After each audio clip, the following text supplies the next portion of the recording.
if you enjoy the outdoors and you enjoy being outside and enjoy the space, then you'll find that lifestyle here, where you're able just to slow down and enjoy being in nature.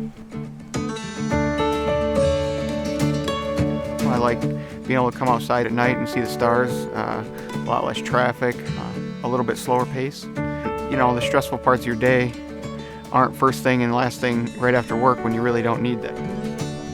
It was a hard adjustment first, right? Because there is no fast food to just run and get. There's all these different options, and it makes you kind of search out a new way of living, which is actually a slower way of living, and that really drew me in. Not to sound corny, but there's a wholesome feel to Randolph, where you actually have community involvement that we didn't grow up with really, and so we were looking for something that kind of filled that void that we were feeling where we currently lived. I love the town. I love Randolph. Small knit community. The Randolph School District is amazing. They really care about the education that they're providing. We have some of the best teachers in the area. From the time I moved here, even though we didn't have children yet, I heard time and time again how great the Randolph district was. And so now that both of my children are in, I have a first grader and a pre-K-er. Now that we're in the school district, I can see it, for my own eyes. It's just a very supportive school district and environment that's really great for the kids. There's a lot of hidden treasures if you look. In general, I like being able to visit the Amish, go see all the different shops they have.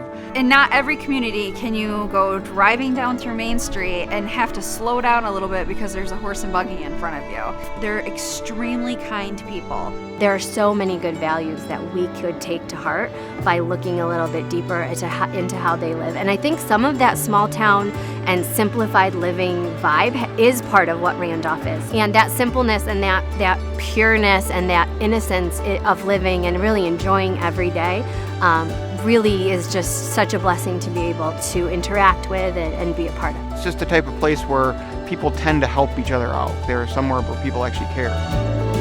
With any small town, it has its struggles, but there's enough people that want to be here, and I think that there's enough drive within the region. I see a lot of younger families coming to Randolph. Your nearby areas like Jamestown, and I kind of think of a triangle that's around Randolph, New York, with Buffalo, Cleveland, and Pittsburgh. Almost anyone really could find a home here in Randolph. I think there are so many different groups, so many different interests, whether you're a snowmobiler, whether you are a hiker or go canoeing. I'm starting to see and feel a much younger vibe, and I think that new growth and that new breath of fresh air that's coming into town can really change the landscape, and I really believe a lot of us are working to do really big things here.